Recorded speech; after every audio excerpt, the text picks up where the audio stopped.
Slide 1, Start.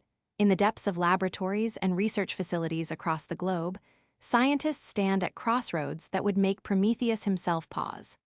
Welcome to a journey into the heart of scientific ethics, where we'll explore the profound questions that keep researchers awake at night. Imagine holding the power to rewrite the human genome, to create artificial minds that surpass our own, or to fundamentally alter Earth's climate.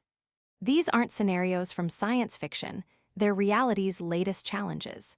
At its core, scientific ethics rests on 4 pillars, each as crucial as it is complex. First, beneficence, the obligation to do good. Second, non-maleficence, the duty to avoid harm. Third, autonomy, respect for individual choice.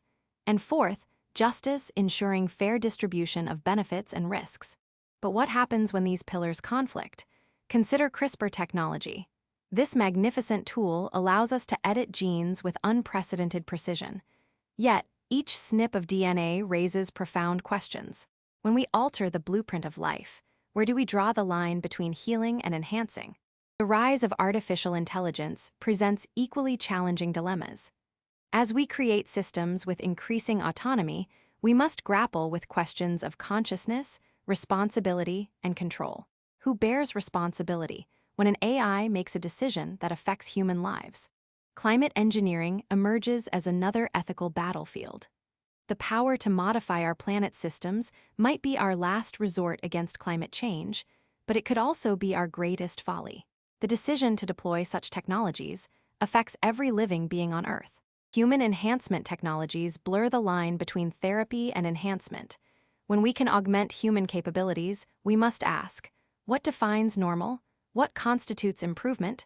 Who gets access to these technologies? The scientific community has developed frameworks to navigate these murky waters. Risk assessment protocols, ethical review boards, and international guidelines provide structure. But are they enough? Consider the stakeholders in any scientific endeavor. It's not just about researchers and subjects anymore. In our interconnected world, local decisions can have global ramifications. How do we balance individual benefit against collective risk?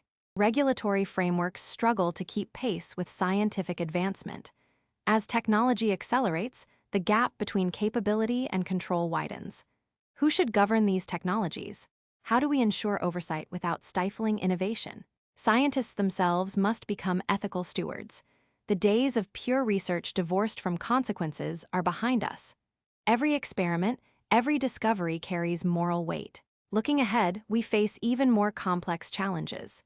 Quantum computing, neurotechnology, synthetic biology, each field brings its own ethical quandaries. How do we prepare for questions we can't yet imagine? The path forward requires a delicate balance. We must nurture scientific progress while protecting human values. Innovation and ethics must become partners, not adversaries.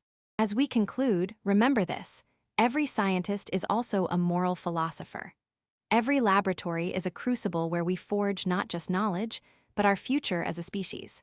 The questions we've explored today have no easy answers. But by engaging with them thoughtfully and systematically, we can ensure that science serves humanity's highest aspirations.